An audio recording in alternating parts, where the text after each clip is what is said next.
ಧರ್ಮಾಧಿಕಾರಿ ವೀರೇಂದ್ರ ಹೆಗಡೆಜಿ ಅವರಿಗೆ ಬಂಧುಗಳೇ, ಈಗಾಗಲೇ ಸಾಕಷ್ಟು ಪ್ರಾಸ್ತಾವಿಕವಾಗಿ ನಮ್ಮ ಹಿರೇಮಠಣ್ಣವರು ಮಾತಾಡಿದ್ದಾರೆ ಮತ್ತು ನಮ್ಮ ರಾಜ್ಕುಮಾರ್ ತೇಲ್ಕೂರಣ್ಣವರು ಸಹ ಮಾತಾಡಿದ್ದಾರೆ.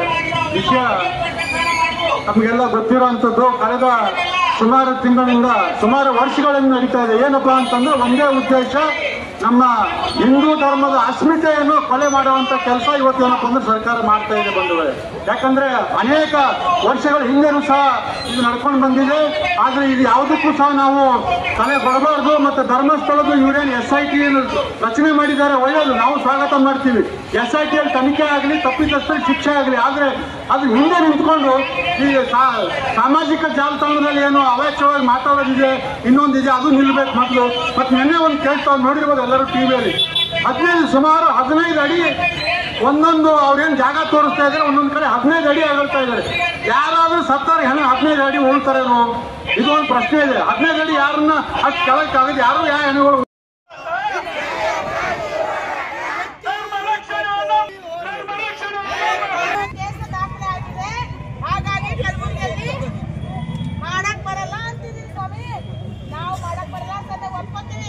ಬಂದಿದ್ದಾರೆ ಮತ್ತು ಮಂಜುನಾಥ ಸ್ವಾಮಿ ಸದ್ಭಕ್ತರು ಬಂದಿದ್ದಾರೆ. ಅವರು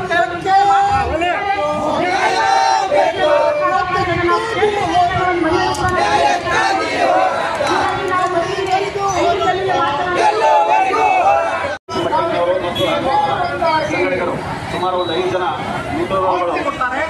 ಆ ಸ್ಟೇಟ್ಮೆಂಟ್ ಕೊಟ್ಟಿದ್ದು ಅಲ್ಲಿ ಅವರ ವಕೀಲರಿಗೆ ಹೇಳ್ತಾರೆ, ನಾನು ಅನೇಕ ಯೂಟ್ಯೂಬ್ಗಳ ಮುಖಾಂತರ, ಸೋಷಿಯಲ್ ಮೀಡಿಯಾಗಳ ಮುಖಾಂತರ ಇವತ್ತು ಧರ್ಮಸ್ಥಳವನ್ನ ಚ್ಯುತಿ ತರಬೇಕು, ಆ ಧರ್ಮಸ್ಥಳದ ಮೇಲೆ ಜನರ ಭಾವನೆಗಳಿಗೆ ಚ್ಯುತಿ ತರಬೇಕು ಅಂತಕ್ಕಂಥ ಕೆಲಸ ಅನೇಕ ಜನರು ಮಾಡ್ತಾ ಇದ್ದಾರೆ. ಇದ್ರ ಹಿಂದೆ ಯಾವ ಷಡ್ಯಂತ್ರ ಇದೆ ಅಂತಕ್ಕಂಥದ್ದನ್ನ ಮೊದಲು ಪತ್ತೆ ಹಚ್ಚಬೇಕಾದಂತ ಕೆಲಸ ಸರ್ಕಾರ ಮಾಡಬೇಕಾಗಿತ್ತು. ಆದ್ರೆ ಕಾಂಗ್ರೆಸ್ ಸರ್ಕಾರಕ್ಕೆ ಕುಂಟು ನೆವ ಬೇಕಾಗಿತ್ತು.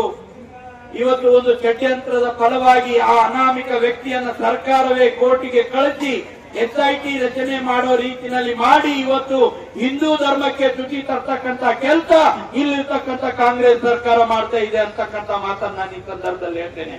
ಎಲ್ಲೆಲ್ಲಿ ಇಡೀ ಭಾರತ ದೇಶದಲ್ಲಿ ಕಾಂಗ್ರೆಸ್ ಪಕ್ಷ ಆಡಳಿತದಲ್ಲಿ ಇದೆಯೋ ಅಲ್ಲೆಲ್ಲಾ ಕಡೆಗೂ ಕೂಡ ಹಿಂದೂ ಧರ್ಮಕ್ಕೆ ಚ್ಯುತಿ ತರ್ತಕ್ಕಂಥ ಕೆಲಸ ಮಾಡ್ತಾ ಇದ್ದಾರೆ.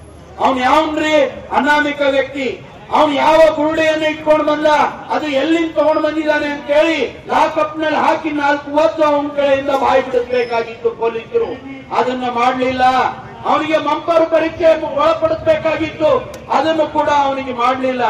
ಇವತ್ತು ಅವನು 13-14 ಕಡೆ ಜಗ ಹೇಳಿದಾನಂತ ಹೇಳಿ ಗುಂಡಿ ತೋಡೋ ಕೆಲಸ ಮಾಡ್ತಾ ಇದ್ದೀರಿ. ಸಿದ್ದರಾಮಯ್ಯನವರೇ, ಅವ್ನು ನಾಳೆ 16ನೇ ಸ್ಥಳ ನಿಮ್ಮ ವಿಧಾನಸೌಧ ತೋರಿಸ್ತಾನೆ, ಅಲ್ಲಿ ನೀವು ಗುಂಡಿ ಆಗಿದ್ದೀರಾ ಅಂತ ಹೇಳಿ ನಾನು ಕೇಳ್ತೇನೆ.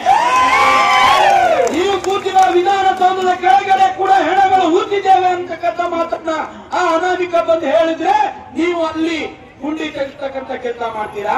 ಅವ್ನು ಹೋಗಿ ಹೈಕೋರ್ಟಿನ ಕೆಳಗಡೆ ನಾವು ಹೂತಿದ್ದೀವಿ ಅಂತ ಹೇಳಿದ್ರೆ ಅಲ್ಲಿ ನೀವು ಗುಂಡಿ ತೆಗಿಸ್ತಕ್ಕಂಥ ಕೆಲಸ ಮಾಡ್ತಿದ್ದೀರಾ? ಇದ್ರ ಹಿಂದೆ ಕಾಣದ ಕೈಗಳಿದಾವೆ. ಈ ಧರ್ಮವನ್ನ ಅಳಿಬೇಕು ಅಂತಕ್ಕಂಥ ಕೆಲಸ ಮಾಡ್ತಾ ಇದ್ದಾರೆ. ಅಲ್ಲಿರ್ತಕ್ಕಂಥ ಜಿಲ್ಲಾಧಿಕಾರಿಗಳು, ಅಲ್ಲಿರ್ತಕ್ಕಂಥ ಪೊಲೀಸ್ ಅಧಿಕಾರಿಗಳು ಕೂಡ ಇದರಲ್ಲಿ ಶಾಮೀಲಾಗಿದ್ದಾರೆ. ಕಾಂಗ್ರೆಸ್ ನಾಯಕರ ಕುಮ್ಮಕ್ಕಿದೆ.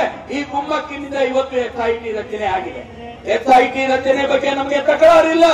ಆದ್ರೆ ಎಷ್ಟು ದಿವಸ ಈ SIT ಈ ರೀತಿಯ ಬುರುಡೆ ಮಾತನ್ನ ಕೇಳಿಕೊಂಡು ನೆಲಗಳನ್ನ ಅಗಿತಾ ಹೋಗ್ತಾರೆ? ಅದಕ್ಕೆ ಇದನ್ನು ತಕ್ಷಣ ನಿಲ್ಲಿಸಬೇಕು.